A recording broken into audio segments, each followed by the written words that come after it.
KUAM News Headlines is presented by Calvo's Insurance, a legacy of trust, serving Micronesia since 1938. Matson, celebrating 25 years of commitment to Guam, Micronesia, and the CNMI. Cars Plus Hyundai, home of the Kona electric vehicle, an electric heart with an SUV soul. Test drive yours today at Cars Plus. McDonald's of Guam, I'm loving it, and King's Restaurant, serving your local breakfast, lunch, and dinner favorites for over 45 years.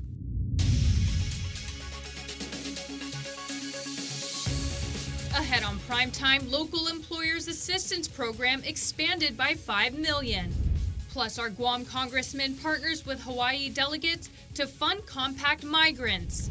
And the CNMI House rejects proposal giving their governor full authority to pay retiree bonuses. Tomas Manglutnia reports live from Saipan.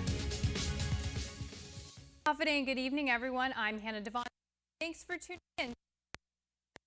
More than $50 million cash flow windfall that lawmakers were counting on for a variety of spending bills is no longer available to them.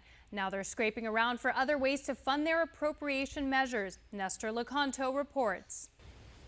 It used to be that the earned income tax credit paid to low-wage earners was an unfunded federal mandate paid straight from the local general fund.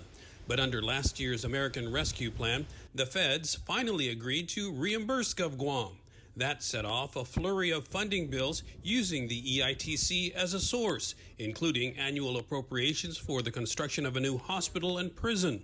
But Budget Director Lester Carlson confirmed Tuesday that Reventax has been advised that reimbursement for FY 2021 EITC will come in the form of an advance to be set aside only for EITC payments. So all those EITC bills? We're basically telling you guys today you can't do that. But the first bill up for Wednesday's session was a $250,000 appropriation for the Guam Unique Merchandise and Arts Program. Senator Joanne Brown. It's taken us this long to find out from the administration very clearly yesterday that obviously the funding source that was originally being looked at is not available. And it's not available for this legislature to appropriate. And there's, $121 million worth of legislation that has been introduced to include this bill. And so as they must pivot on the funding, it's not clear where it will come from. Senator Tello Taitigui. So what's left is 2021 general fund unappropriated revenues that hasn't even been audited. And here this body is making a decision to start appropriating funds that have not even been audited yet.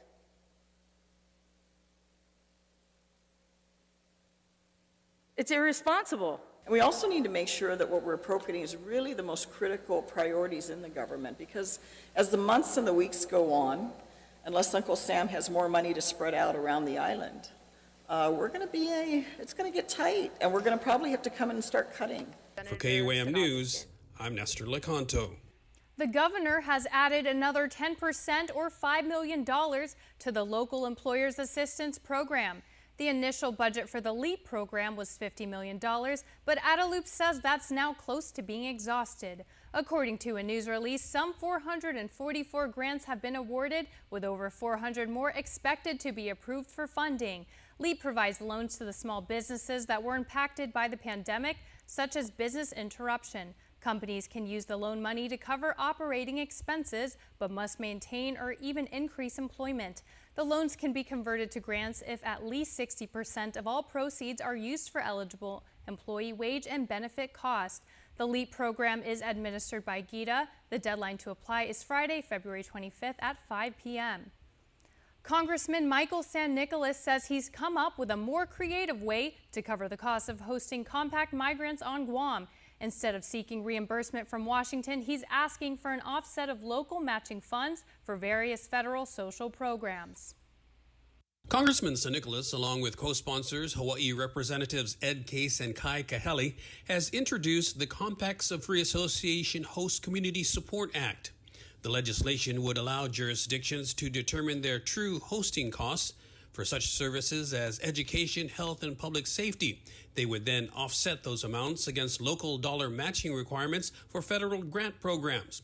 He describes it as a creative way to bring more compact support without the need for Congress to appropriate additional funding, which he called the biggest challenge. San Nicolas said compact impact funding has historically been grossly insufficient. Guam, Hawaii, and other communities share annual federal reimbursement of $30 million. But San Nicolas says in the last 3 fiscal years alone, Guam has spent more than $172 million. His bill would cap yearly reimbursement at no more than $100 million. For KUAM News, I'm Nestor Lecanto. The legal sale and manufacture of marijuana is another step closer. The Attorney General's office announced today it has approved the Guam Cannabis Control Board's rules and regulations as to legality and form. In a news release, the AG said several revisions were made to ensure that the rules were constitutional and complied with administrative adjudication law. The AGO says it expects that the board will now submit them to legislature for review for up to 90 days. Medical marijuana use was approved by Guam voters in a 2014 referendum. It has been legal for recreational use since 2019. However, the licensing and sale of marijuana has been still awaiting the rules and regulation. In the past 2 years, the CNMI has licensed at least 2 companies.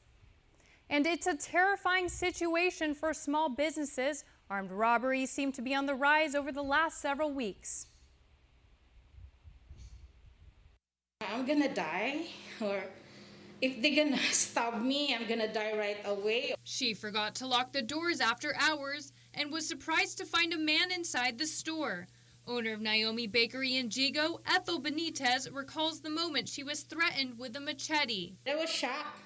I said, oh, I goes like that because he was there. He was in the side. And then I on the light and he said, can I buy your bread?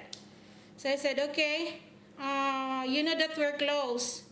I told him, you know that we're closed, but I need bread. Then all of a sudden, he just like go over there, pointing another bread. Then when I give the bread and goes like that, he goes, I thought he's gonna get the drinks because the drink is right there. But he went, go straight, and then get the machete and go straight on me like that. Benitez's experience has become too familiar for small store and business owners. A rash of robberies with armed assailants have flooded the Guam Police Department recently. While Benitez's life was threatened with a machete, others encountered handguns and even a hammer. These include Z Market in Harmon, Dedido Retail, Fatima Mobile in Dedido, Charlie Ray Market, and Route 8 Mini Market in Barrigada. Benitez was cooperative as the man threatened her and took a week's worth of money from the cash register, along with her purse, wallet, and cell phone. You need to shut up or else I'm gonna kill you. And then I told him that, oh, please don't kill me, just take all the money. But please don't stop me, don't kill me. There's reason to believe that these acts were committed by the same individual. If you recognize the man in the footage, you are urged to call GPD immediately at 671-475-8615. And no new information from the Guam Police Department on the human remains found in Chalampago during a trash fire last month. This is an ongoing investigation, and GPD is asking the community to contact them at 671-475-8615 if you know any information or know of any recent missing person or family member that has not yet returned home. And also no word from GPD on a suspect in connection to the death of Patrick Sakai, who was found dead at his residence in Jigo last month. The findings of the autopsy conducted a couple weeks after revealed Sakai died from multiple stab wounds and blunt force trauma. Again, GPD is asking the community to contact them at 671-475-8615 if you know any information connected to this investigation. Over in the CNMI, a battle between the House and Senate to fulfill a promise made by the CNMI governor. Our Tomas Manglutnia is standing by live outside of the legislature on Capitol Hill. Tomas? Good evening, Hannah. Yes, it's becoming a political game of ping pong that can give you whiplash if you've been paying attention. I'm standing outside of the CNMI legislature where the House and Senate are at odds over how to fulfill Governor Ralph Torres' promise to pay retiree bonuses. Here's more. Lawmakers are at a crossroad. Clerk, with all 20 members voting yes, the motion by the floor leader to reject and move to conference committee hereby passes. A unanimous vote to reject the Senate's proposal to give Governor Torres 100% reprogramming authority to fund his promise of paying retirees a bonus. which the Senate doubled from $500 to $1,000. The total cost would be $2.6 million. At issue, the when, what, and how to make that happen. Now we want to give him 100% reprogramming authority. I don't believe that's appropriate, and I don't support that. We are awaiting his impeachment trial in the Senate. It has resulted in what seems to be a game of political ping pong, as some lawmakers question if the governor can play fair. We wholeheartedly support giving our retirees a $1,000 bonus, but we do not and cannot give Governor Torres 100% reprogramming authority, especially after we just impeached him. Now, 3 lawmakers from both the Senate and the House will convene to negotiate. Raising the governor's 25% reprogramming authority is the core issue.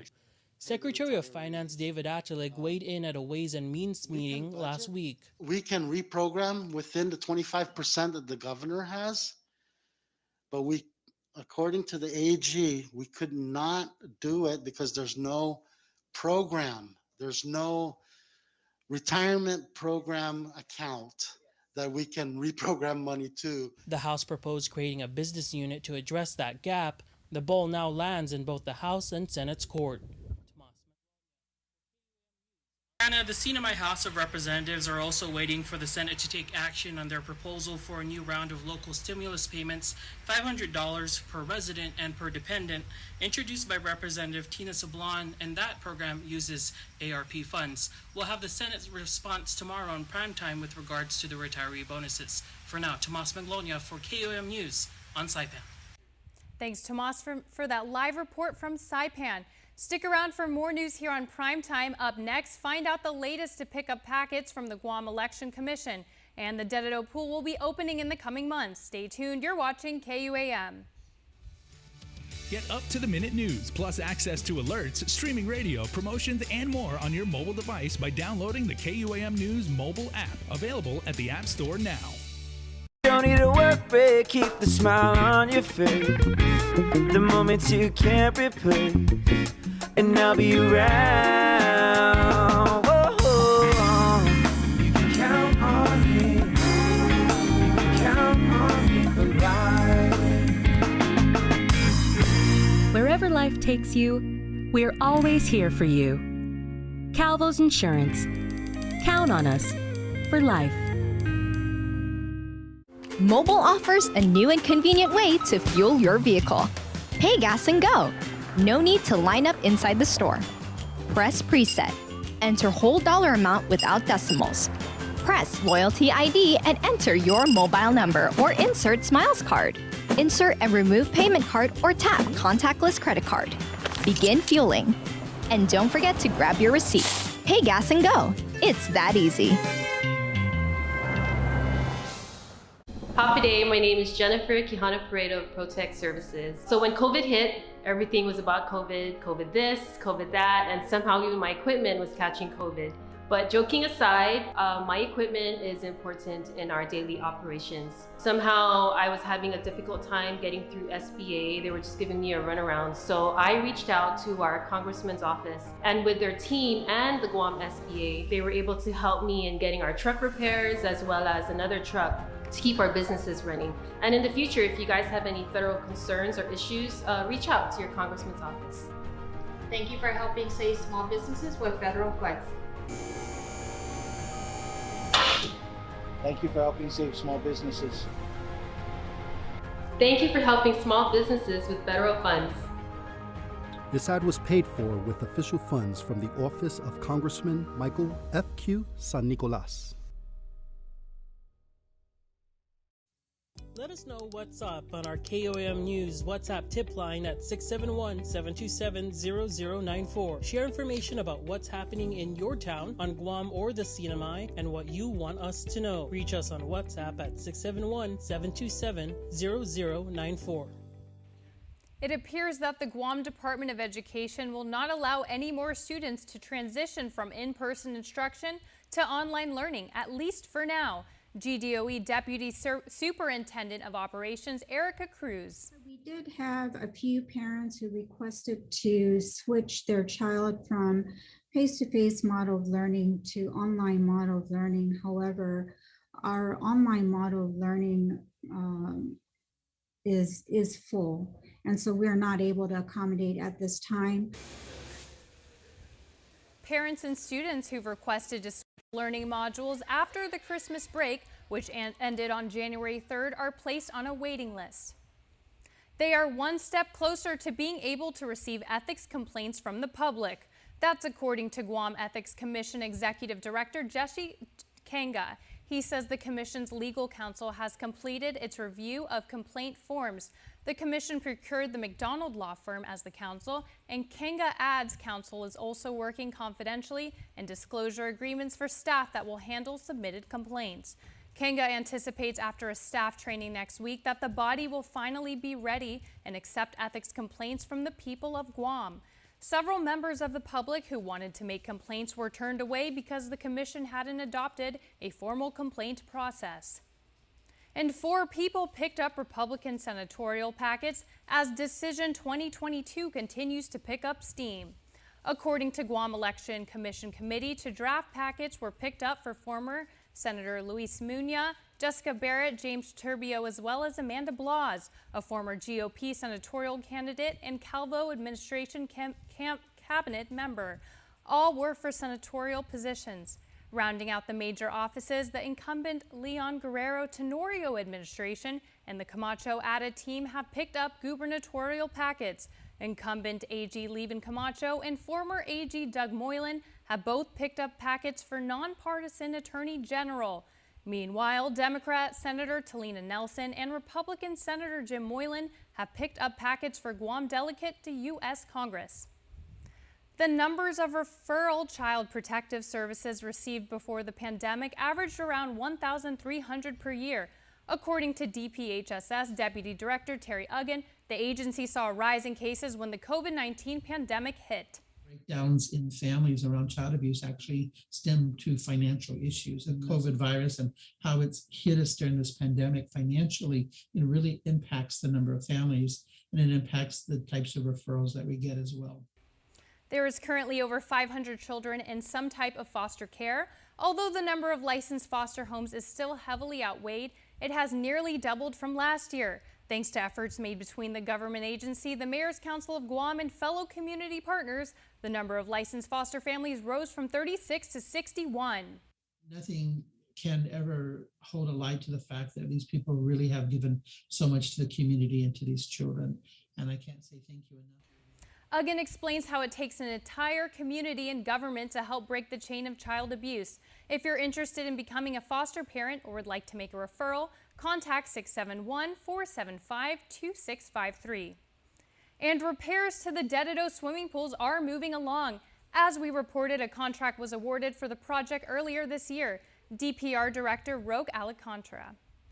The swimming pool right now is in progress. The work is in progress. We're just waiting now for the material to arrive on the 15th of March. And we're looking at completing the work there and ready for the pool to be operational by the 18th of April. During Tuesday's IBTF meeting, Alcantara updated the group that he also signed off on 5 capital projects, which will be awarded soon. They are for repairs to the Agania Heights gym and baseball field, Dededo and Maritzo basketball courts, as well as the Manila and Santa Rita baseball fields. COVID-19 vaccine mandates discussions for Guam college students have come to a halt. GCC President Dr. Mary Okada explained why. Right now, we're still holding off on not requiring any vaccination for students entering into the summer semester, primarily because, as I mentioned earlier, if we are to require the vaccination, that we want to ensure that we have enough tests, for those that, want to do a weekly test as opposed to getting vaccinated. The requirement would have gone into effect by summer 2022 if the board made a decision on such policy. In the meantime, GCC continues to encourage students to get the jab. Additionally, Dr. Okada is asking that all COVID vaccinated students update their shot records within the nurse's office. The Guam Community College Business and Visual Communications Department held their second show and sell event today in their multi-purpose auditorium. It aims to have GCC students promote and sell its products or services, as well as inspire their peers to become their own bosses too.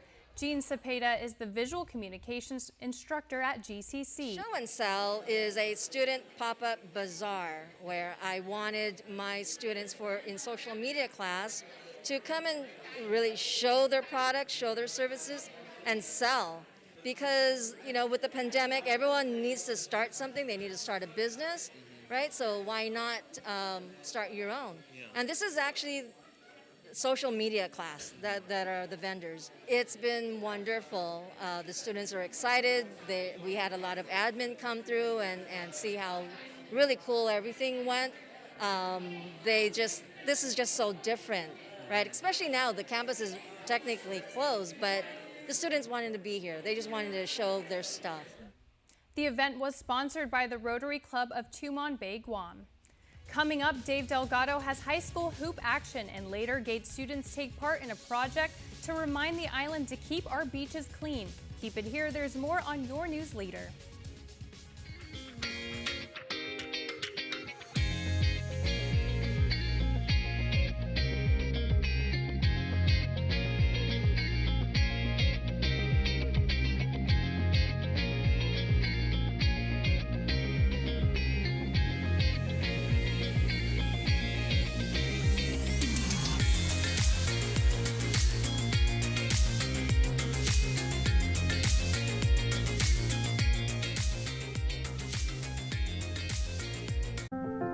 We all start somewhere.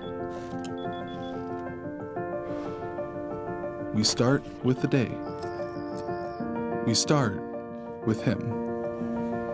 We start with family. We start with a lesson. And the perfect wave. We start here and here. We start at your office and your home. We start with the connections that matter the most, the ones that move us, change us, inspire us.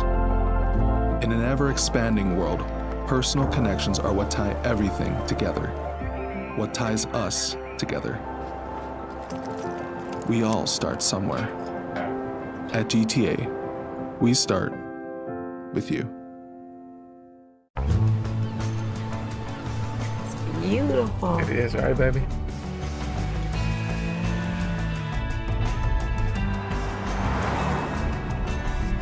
Dad, isn't that where we usually stop for gas? It's where we used to stop, but not anymore. But isn't that the place with the milkshakes? Okay, all right, let's go. Good job, kids. Take your adventure further in the first ever Santa Fe Hybrid. Hi. You look really nice. You look so cute.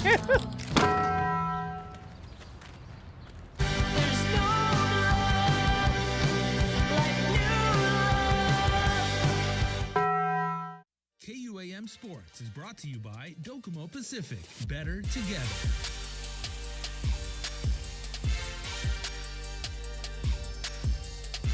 GW and St. Paul played their East IIAG boys basketball game at the Teason High Gym. The Geckos came out on fire, hitting shot after shot to lead 10-2. Bailey Sablon with the dish from Josh Sebastian. He's elevating and cashing in on three.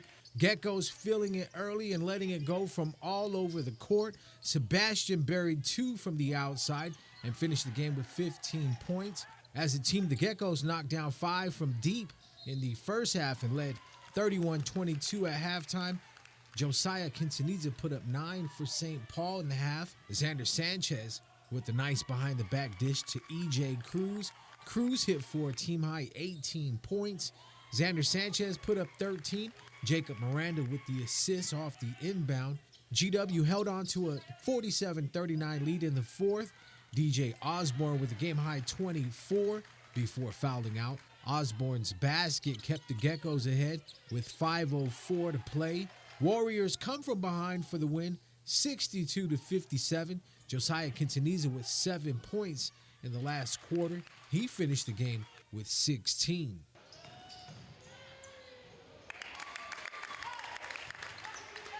2022 Junior Davis Cup event held in Sri Lanka. Team Guam's Johnny Jackson won the first singles match 6-0, 6-1 against Cambodia's Suyo Carlos Prum. Anthony Gregory won in 3 sets against Chan Moni Chiang 6-0, 6-7, 6-3. Arjan Sachdev and Johnny Jackson lost in a close doubles match 1-6, 6-2, 10-12. Amphibious Guam announced the opening of registration for the Junior Amphibious Training Program to be held spring of 2022. Intermediate to advanced swimmers ages 12 to 17 are encouraged to register online and attend the JATP assessment on Thursday, March 10th from 4:30 to 6:15 at the Fuckeye Shop, Fajita Beach, Tumon. The JATP Session 1 will be held March 14th, 16th, 18th, 22nd, and 24th from 4 to 6:15. To register for more information about JATP, please email amphibious.guam@gmail.com. Amphibious Guam invites the community to stay tuned at amphibious.training on Instagram and Facebook for updates on this and other training programs. KUAM Sports is brought to you by Docomo Pacific. Better together.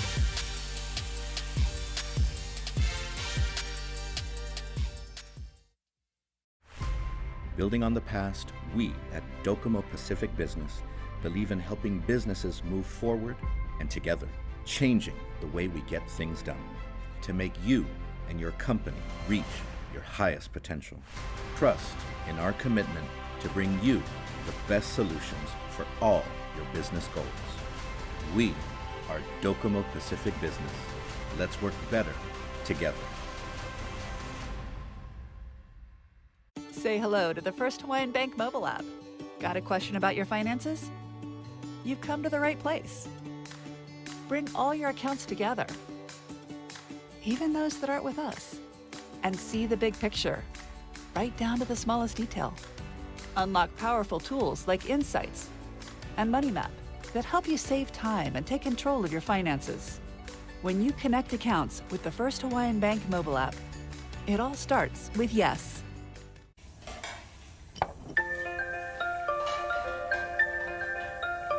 Honey, do you want some milk? Do you ever wonder how your favorite products make their way into your local stores? Most arrive on state-of-the-art Matson vessels that transport containers of food, household items, equipment, and supplies into the islands every week. Because we know that you depend on us, we work closely with our partners to ensure that our shipments arrive on time, all the time, so you can find your favorite products when you need them. We transport the region's most precious cargo that supports successful businesses and promotes a better quality of life for our families. Matson is proud to have been the hometown shipping carrier for Guam, the CNMI, and Micronesia for the past 25 years, and you can count on us to be here for generations to come. To help keep Guam's beaches clean, 12 bright signs with different messages and hand-designed and painted with many colors by gifted and talented Education Finagazan elementary school students will be installed island-wide. Gisela Guile, the gate art teacher and the home of the Flying Fish in Dedido, explained how the project came to be.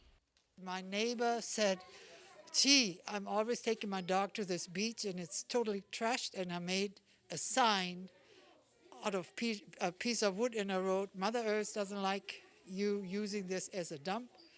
Would you please, whatever you bring here, take home? And ever since he did that, that beach is clean. Yeah. It's hard to believe. Yeah. Anyway, he said, wouldn't your kids like to do something like that? And I said, sure.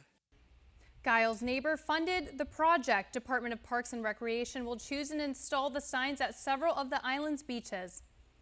Author Julianne Korn Lee is on island to share her story. Lee wrote the touching memoir Thunderclap, and it's a survivor's story meets romance meets tell-all biography. Lee battled leukemia and won, and she's been cancer-free for over 30 years. And while she may have beat cancer, she says she went right back in its face, turning to cancer patient advocacy. That is my passion. And I found that part of the healing journey is when you do good for others. Lee said she never intended to write a book, but the process stretched over many years and was very therapeutic for her and hopefully to those who read it. Lee said cancer patients may already be familiar with pandemic protocols because masks and staying away from sick people are already a part of the treatment, but she did offer the message to those who may find it more difficult to fight cancer while the world fights the virus. Stay in the moment and to take each day as it comes. I know it sounds very cliche, but that has always worked for me. Lee will do several live reading sessions of her book this Saturday at the Hilton. Space is limited, so call the American Cancer Society at 671-477-9415 to reserve a spot. And before we close out the news tonight, our latest round of birthday shout-outs from the Cold Stone Creamery Birthday Club. Happy February 23rd birthday to Ponikiala Emilia Borja. Happy 3rd birthday to Ponikiala, a beautiful, beautiful birthday celebrant, and your daddy and all your Ohanas celebrate you today, as well as all of us here on Guam. We're pleased and proud to have you as part of our Guam family, and we wish you and your family the very best today. That's going to do it for us here on Primetime. I'm Hannah Devonzo. Thanks for watching and good night.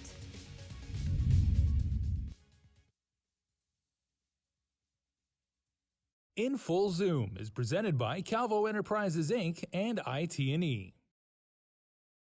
Off a day, everyone. I'm Nestor Licante. Welcome to another edition